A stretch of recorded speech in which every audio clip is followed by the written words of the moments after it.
Hey everybody, the Banga is back. Welcome to part 10 of Let's Play the Da Vinci Code. Alright, I'm gonna head back to the dining room. There's the you had a Da painting. Vinci painting that would show us the true Grail? Indeed I do. I assume you recognize this? How could we not?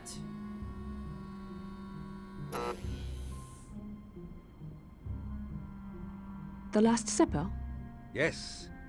Da Vinci painted many secrets within it. Perhaps you can use what we discussed earlier to find a few of them yourself. I will try. Alright, let me take a look at it.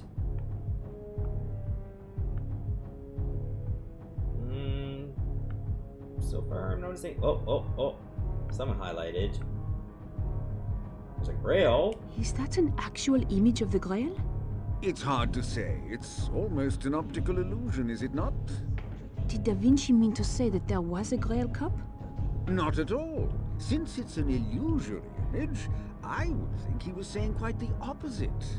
That the idea of the Grail as a cup is the fake story, and that the real story can be found elsewhere in the painting. It all goes back to the Sangreal. I have never heard of it. Sure you have. You're just used to hearing it called the Holy Grail. Holy Grail is the literal meaning of Sangreal. The phrase derives from the French Sangral, which evolved to Sangreal and was eventually split into two words, San Greal. Oh, does the world have anything to do with the French word sang, or Spanish sangre meaning blood? Oh yes, the Grail has much to do with blood, but not in the way you might think. Let's look over the painting some more. Oh, I'm seeing a V right there. There is a V shape right in the center between Jesus and John. Robert told me earlier that the V is an ancient symbol for the chalice. This is quite true, but why would Da Vinci paint a feminine symbol into the Last Supper? I don't know. It's a painting of 13 men. Is it? Take a closer look. Yeah, let's look at John. John does not look very masculine over there. That is a woman. Surprise, surprise. It's no mistake either. Leonardo was skilled at painting the differences between the sexes, but our preconceived notions of the scene are so powerful that our mind blocks out the incongruity and overrides our eyes. Who is she? There are other clues within the painting that may reveal her name. Look again. M. Oh, there's an M shape right here. That looks like an M between Jesus and that woman. A bit too perfect for coincidence, wouldn't you say? Why is it there? Countless Grail-related works contain the hidden letter M, whether as watermarks, underpaintings, or compositional illusions. Conspiracists will tell you it stands for matrimonial. You mean marriage? Jesus was married to this woman? Their marriage is part of the historical record. These are photocopies of the Nag Hammadi and Dead Sea Scrolls, the earliest Christian records. Troublingly, they do not match up with the Gospels and the Bible. The Gospel of Philip is always a good place to start. And the companion of the Savior is Mary Magdalene. Christ loved her more than all the disciples and used to kiss her often on her mouth. The rest of the disciples were offended by it and expressed disapproval. They said to him, "Why do you love her more than all of us?" Jesus was married to Mary Magdalene, the prostitute? Hey, don't judge. Magdalene was no such thing. That unfortunate misconception is the legacy of a smear campaign launched by the early church to cover up her role as the Holy Grail. The early church needed to convince the world that the mortal prophet Jesus was a divine being. Therefore, any Gospels that described earthly aspects of Jesus' life had to be omitted from the Bible. Like his marriage. I think we've got what we need to solve the cryptex, Sophie. There's more to find in Da Vinci's painting of the Last Supper, if you are interested, of course. Okay, so what else is there? Take a look at the Grail. I mean, we already found the Grail. Wait.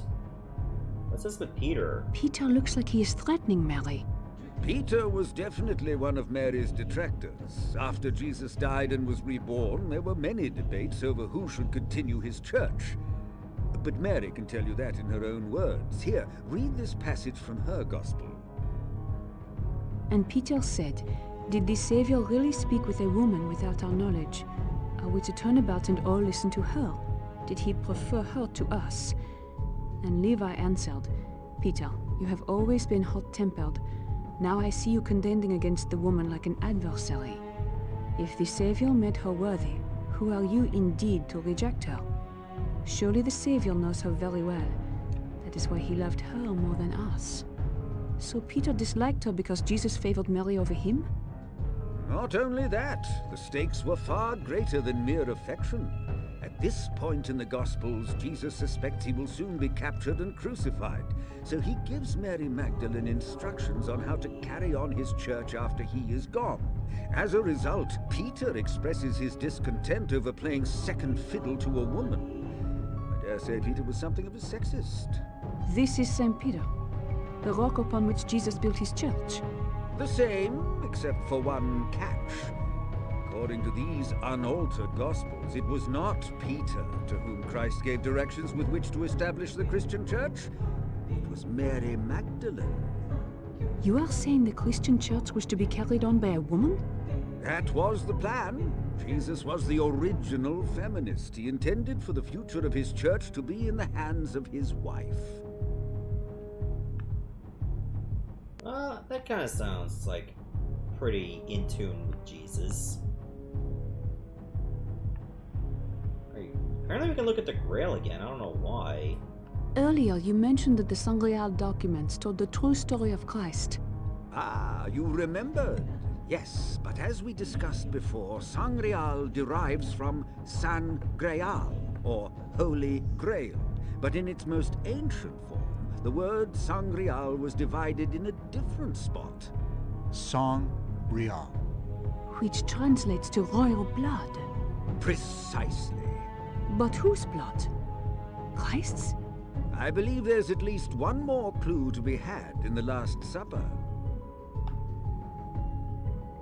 Oh, apparently we can look at Jesus and Mary. Mary seems to have nearly as much attention from the apostles as Jesus. I should hope so. She was a very important woman. Few people realize that Mary Magdalene, in addition to being Christ's right hand, was a powerful woman already. I was under the impression that Magdalene was poor. Just as many people think Jesus was poor. But Jesus loved the poor. Yet he was of the house of David, a descendant of King Solomon, king of the Jews. Mary was of the house of Benjamin, also of royal descent. Magdalene was recast as a whore to erase her powerful bloodlines. But why should the early church care if Magdalene had royal blood? My dear child, it was not Mary Magdalene's royal blood that concerned the church so much as it was her consorting with Christ. By marrying into the powerful house of Benjamin, Jesus fused two royal bloodlines, creating a potent political union with the potential of making a legitimate claim to the throne and restoring the line of kings as it was under Solomon. The legend of the Holy Grail is a legend about royal blood. Grail legend speaks of the chalice that held the blood of Christ. I like how the music loops. Speaks, in fact, of Mary Magdalene, the female womb that carried Jesus' royal bloodline. But how could Christ have a bloodline unless... Unless they had a child. Behold the greatest cover-up in human history. Not only was Jesus Christ married, but he was a father. Dear Mary Magdalene was the holy vessel. She was the chalice that bore the royal bloodline of Jesus Christ. She was the womb that bore the lineage, and the vine from which the sacred fruit sprang forth. Then there must be some way to trace the family line. Precisely what the Priory of Sion has been keeping secret for hundreds of years. Sophie, your grandfather may have been the last man to know the secret lineage of Jesus Christ's bloodline. Is that why he was killed? We may never know exactly why someone would murder your grandfather in cold blood. Should we stick around to find out, or should we look for more clues? Then again, I think we found every clue we could find. Is there? I don't think there's anything else. Nothing to do with the other disciples. They're just there chilling, having a good time. It says for me to keep examining. Is there really one more clue?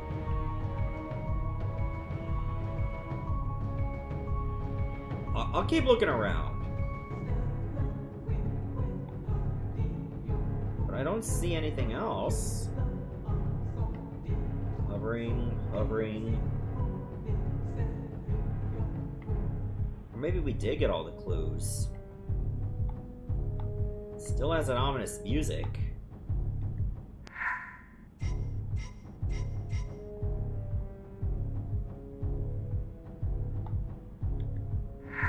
Wait, second cryptex? Won't let me use it. Let me talk to him.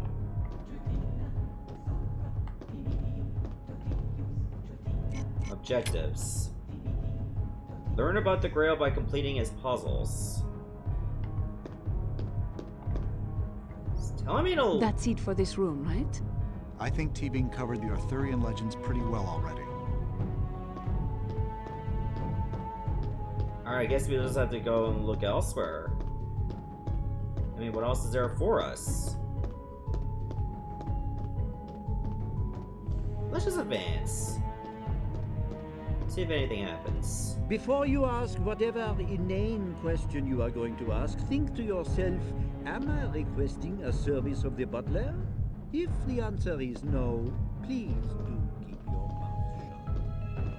Alright, well, screw you then. Oh, apparently there's still more. I still have the foggiest clue what the lifts even do. Like, is there a reason for us to go upstairs? Why is there a random globe on the floor? It's littering. Don't litter. That ain't cool. I already played the song.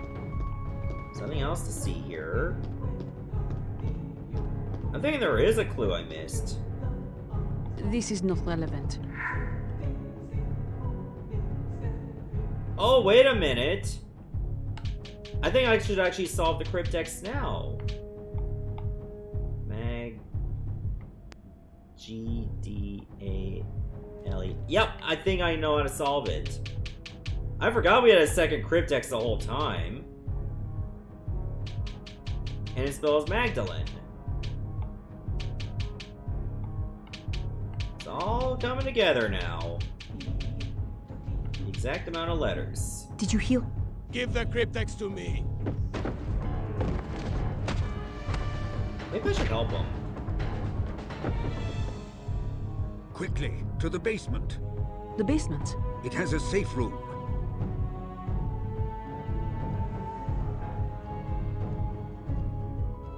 Well, that was abrupt.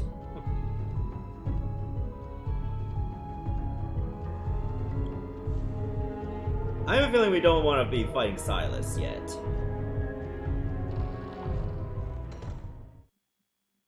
Does he even know the safe room? I hope not. Robert, do you know who that was?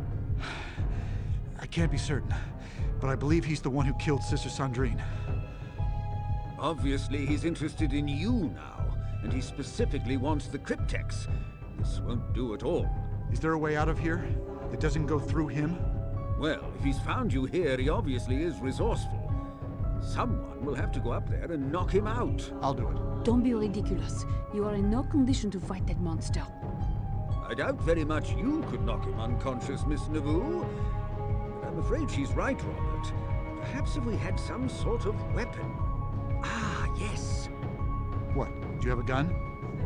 I'm a good shot with a pistol. No, nothing quite so barbaric. Take a look at this. Da Vinci's drawing of a ballista? You don't have one, do you? I'm afraid I don't have all of one, but I do have the frame right here.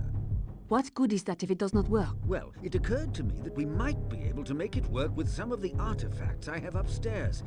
Remy is something of an engineer in his spare time. Very true. What do you have upstairs that would make it work? Why, the other pieces of the ballista. There are unique properties to each piece, and I was studying them in different rooms of the house. They are, most unfortunately, scattered about and quite heavy. Then I will get them for us. That's very brave, Sophie, but I really think I should go with you. If you insist, Robert. But let me handle moving the large pieces. A good gust of wind could bowl you over right now. If you insist, my lady. Miss Nauvoo, do be careful. I doubt very much that Robert will be more than a distraction for this giant of a man, but Robert does have the cryptex, and that's the only thing this lunatic seems to want. If Robert should get into trouble, use a mace or a fire poker, whatever you can find to stop that monster from killing Mr. Langdon. We still need him if we want to find out where the cryptex leads. Don't worry. I won't leave Robert to die. We'll get through this, Sir TB. Sir Lee. Together, or not at all? Sophie, let's go. I don't see him out there. Is this gonna be like a sneaking game where we have to avoid him? Oh no, this is gonna be bad. Me and stealth is not a good strong suit at all. That must be what the lifts are for. Well, I guess I'll just follow him. He seems to know where to go.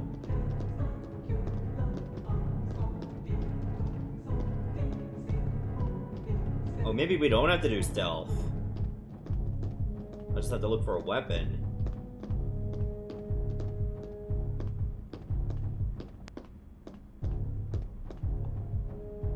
The keystone belongs to Manus.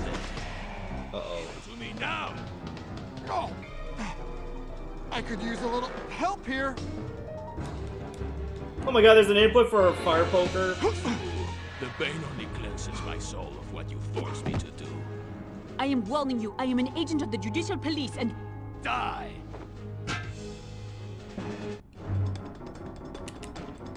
Oh, okay, we're just thrown into an attack sequence. Ooh, you're a big guy, too. So try not to mess up my inputs. That's enough of that talk. It would seem God's hand is fallible. It's going to take a lot more than that to stop him. Let's get this ballista piece to the elevator. That was a ballista piece? I thought that was a globe. Oh, apparently it's for aiming.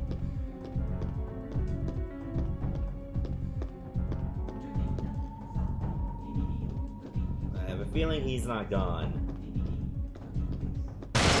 Yee, Jesus Christ! That frightened the shit out of me. You just don't give up, do you? You will not displace our faith. God's hands are upon you, heathens.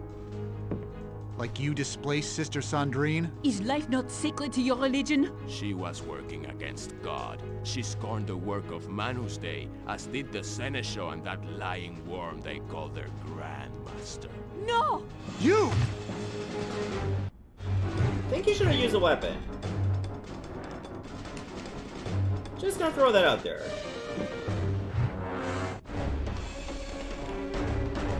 Oh, it's just a bunch of inputs. I thought it was like actual stealth.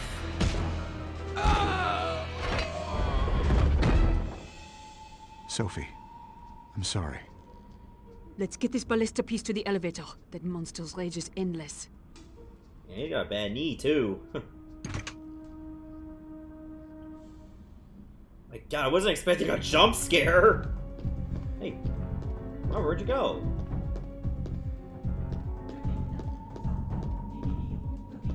Why did it face me the wrong way? Oh, there you are. There we go. You seem to suddenly know where it is. Oh, come on! Oh! You murderer! It is not murder when it is God's will. God does not suffer lies, and with their dying breaths, that is all that the Seneschal could speak. Oh, she's fearless! Look at her go! God will suffer your lies no more. Murder is the greatest sin, no matter what the reason! The teacher is wise. He knows knows what evils are necessary for good to be achieved. Teacher? Hopefully they weren't talking about Robert. Unless the teacher is Silas's leader. Sophie, get back! What was that about a teacher? Someone told this man to kill my grandfather. We must find out who. That bookcase isn't going to stop him. Let's get the last piece of the ballista into the elevator.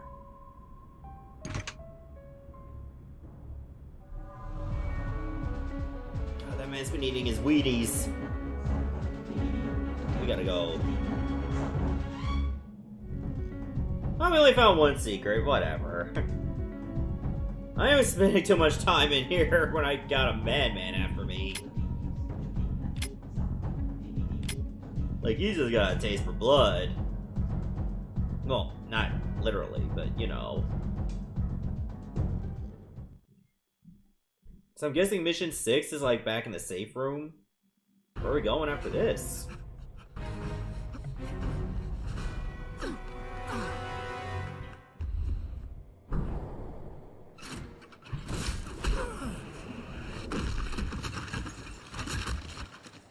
Da Vinci would be proud of us.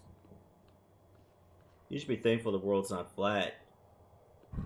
I could have sliced him open. Where to? London, of course.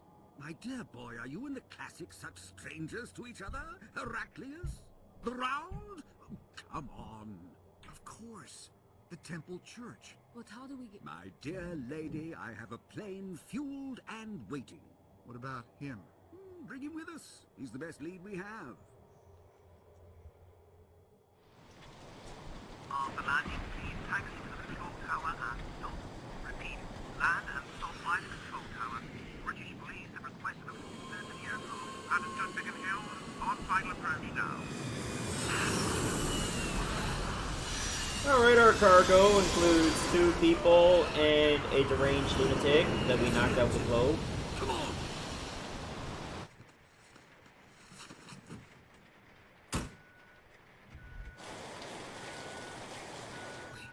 Can you wait for us by the main gates? Of course, old boy. Noblesse oblige.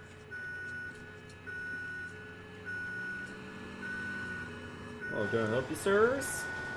And madams?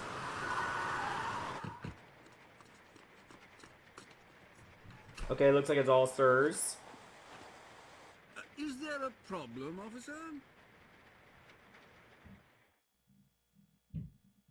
Oh, okay, so mission 6 is the airfield.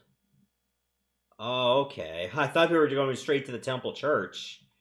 I was kind of wanting to go to the Temple Church. That would be more fun. Nope, we'll have to settle for a modern area again, like the bank in stage 4. There's no Arthurian puzzles in an airfield. Robert, we need to stop the police from coming through this door. There's got to be something we can block it with. Oh, was that a checkpoint? Well, I guess it kind of is. You know, let's stop here, and in the next episode, we begin stage 7. No, wait, stage 6. This is stage 6. I almost miscounted. See you, everyone. Thanks for watching.